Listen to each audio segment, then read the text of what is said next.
Hi there, this is Josh from Literary Gladiators, and today I'm here with a book haul.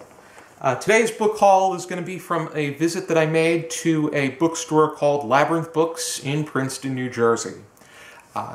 As you may remember, Andrew from our channel also made a visit to Labyrinth Books a few months ago, and his haul acquired over 400 views. It's the 6th most viewed video on this channel, and Andrew has that really relatable personality, and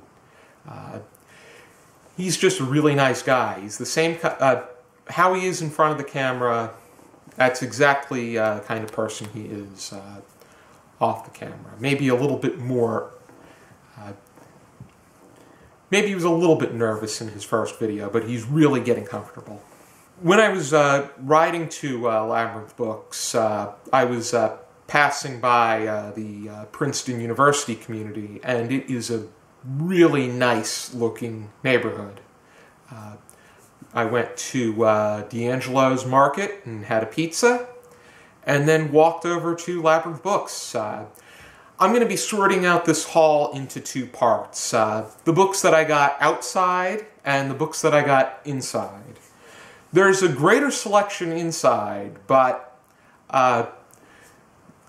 oddly enough, I got most of the books from outside. I think a lot of it had to do with, one, they were less expensive outside, but they had quite a desirable selection. So let's get into what I got outside, which is what grabbed my attention right away. First thing that I got was Welcome to Hard Times by E.L. Doctorow. I read Andrew's Brain earlier in the year, and Doctorow has impressed me ever since. I think that his work is very straightforward, but also very much outside of the box. I can only imagine that in a work like this, he's going to explore the American West in a way that is absurdist, but also very much authentic, because if you really want to talk about absurdism in the American West, the way that the Westerns and the films up until around 1970, I would say Little Big Man was the turning point. The way that they glorified things is really a absurdity, because just look at how Custer really was as an individual. But the discounts outside are generally more than 50% off. I would say 66% off. So it's definitely quite impressive. Next thing that I got was Local Anaesthetic by Gunter Grass. I bought The Tin Drum and a few of Grass's other novels. I tried reading The Tin Drum as a buddy read with Graham, but he backed out, and so I put my reading of the novel on hold. But Local Anaesthetic seems to be a piece about this. It seems very dystopian. I will read to you the summary that they give, because I think that's the best way that it can be explained. The latest novel by Germany's most spectacular and versatile writer, a man deeply engaged in shaping both the language and the political fortunes of his country, carries his experimentation with the technique of the novel into new ground. Starush, a bachelor-aged, 40 teaching German and history, two inseparable subjects, undergoes protracted treatment by a dentist who uses TV to distract his patients. Gagged in his chair, the patient projects onto the screen his past and present, with the fluidity and visual quality of the movies.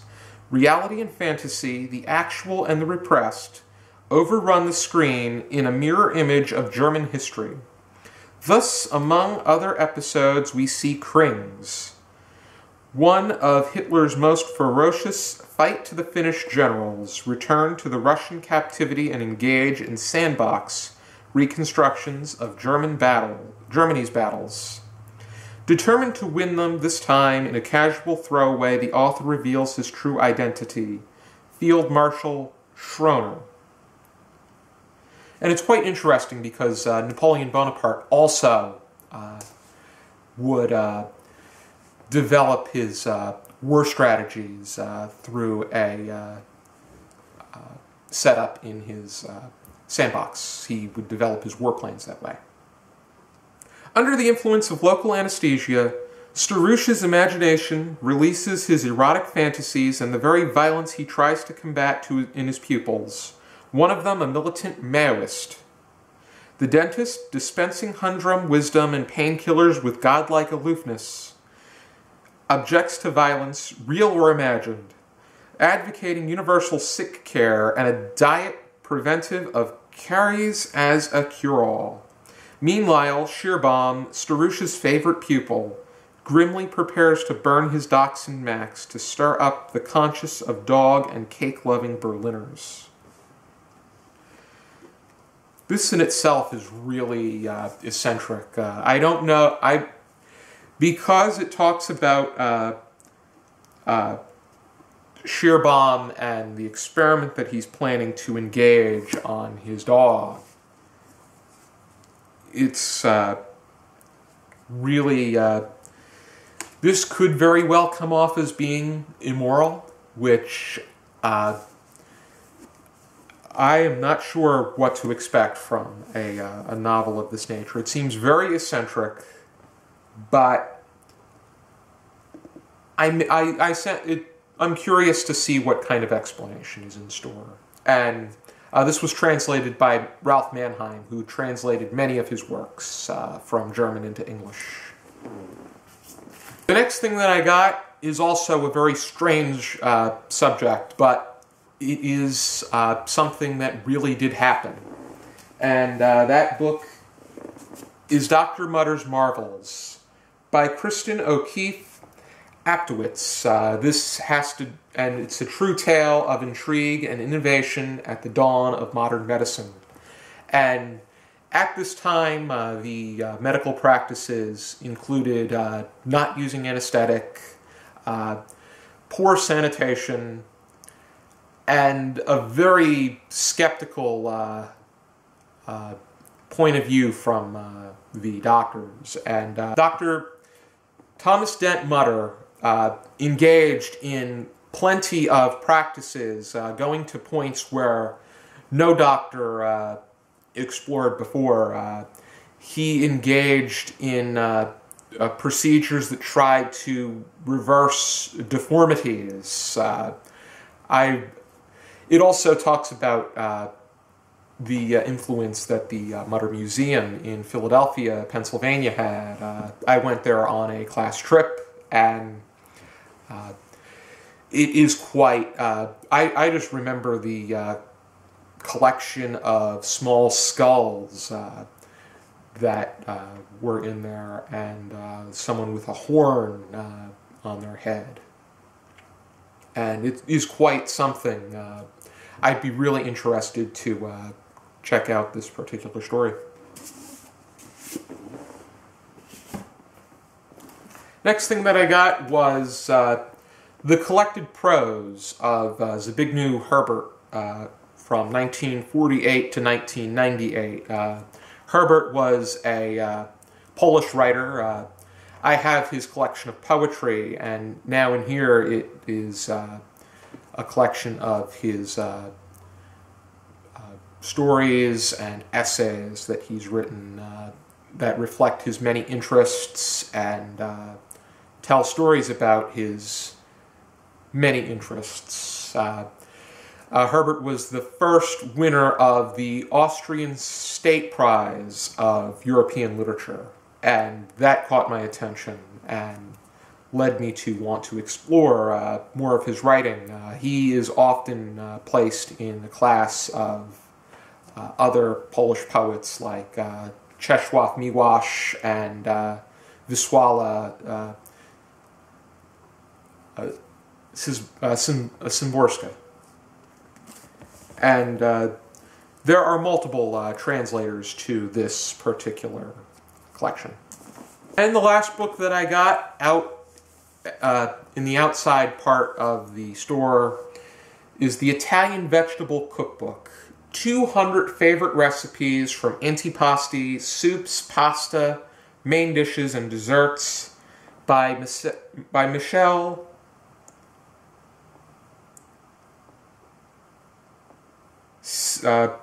I should be able to pronounce this. I'm Italian myself. Scicolone, I want to say is how it's pronounced. C-I is chi, C-H-I would be key in Italian. But the Italian Vegetable Cookbook, what inspired me is the fact that I enjoy Italian cuisine, but I also want to find a way to incorporate healthier food into my diet, especially vegetables and fruit. So I'm really curious to see what is in store. This pizza is quite appetizing on the back cover. And any kind of pasta dish is bound to catch my attention. And now let's move on to the indoor segment of my visit to Labyrinth Books, where most of the books in there are full price. First thing that I got was Group Portrait with Lady by Heinrich Boll, and this was translated into English by Leila Vennewitz. And this was a little bit less expensive because it was in used condition, but this has to do with the title character, Leni Pfeiffer, and the way that several people perceive her. It's the impression that everybody got, so there are going to be positive and negative things about this woman. I'm going to read the summary, the clearer summary on the very first page. Who is Leni Pfeiffer? Leni is the focal point of Nobel Prize winner Heinrich Boll's newest and most stunning novel, an inventive portrait of the effects of Nazi Germany on a small group of people who lived there during the war. In Group Portrait with Lady, we follow the author, an imaginary investigator, as he pursues the truth about Leni. He interviews a vast number of characters who have known her at one time or another. The successful, the failures, the conformists and nonconformists, the opportunists, the eccentrics, all drawn in dazzling detail. From page to page, Leni is fleshed out, a timeless romantic creature.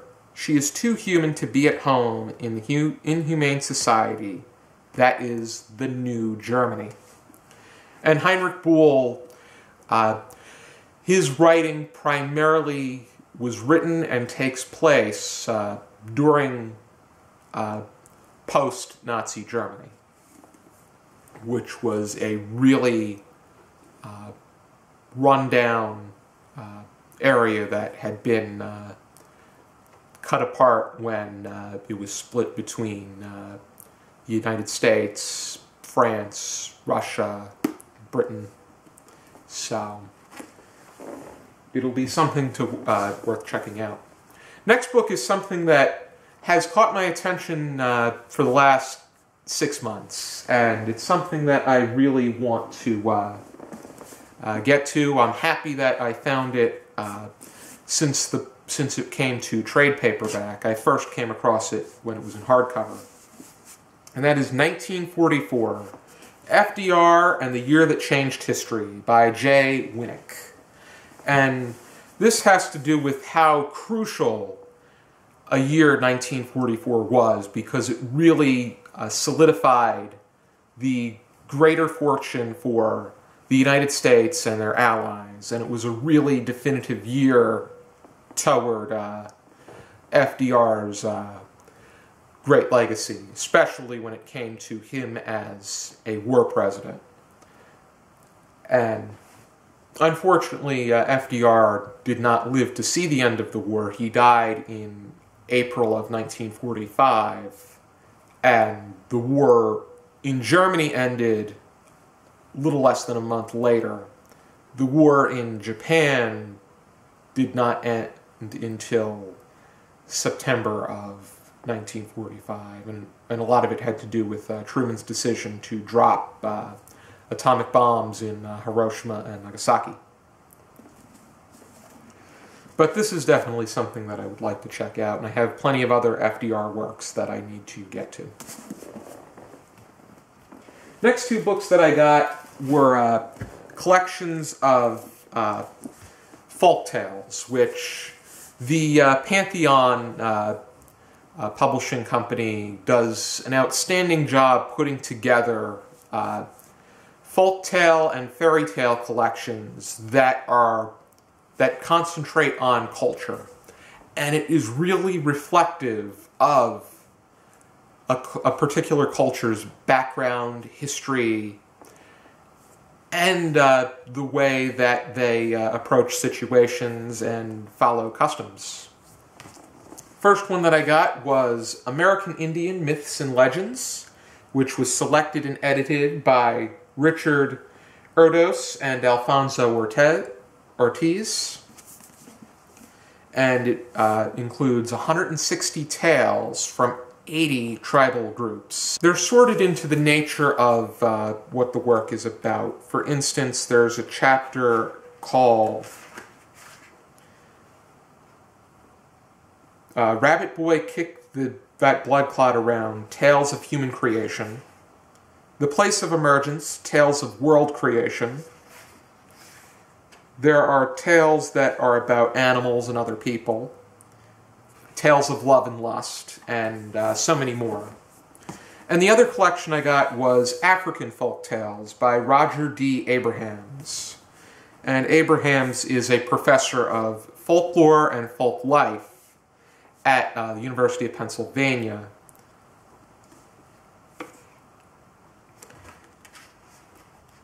And the way that these, the chapters in this book are set up in a very similar way. And there are 95 tales in here, and the parts include tales of wonder from the great ocean of stories to discuss and even argue about. And this is probably from the point of view of Abrahams, who put this together. Tales of trickster and other ridiculous creatures, tales to entertain, which it seems like that's very reflective of Aesop's fables. Tales in praise of great doings. And the last one is Making a Way Through Life. This is not as big as the American Indian Myths and Legends, but they're going to both provide an equally great experience. Alrighty. This is everything I got on my trip to Labyrinth Books. It was quite a visit.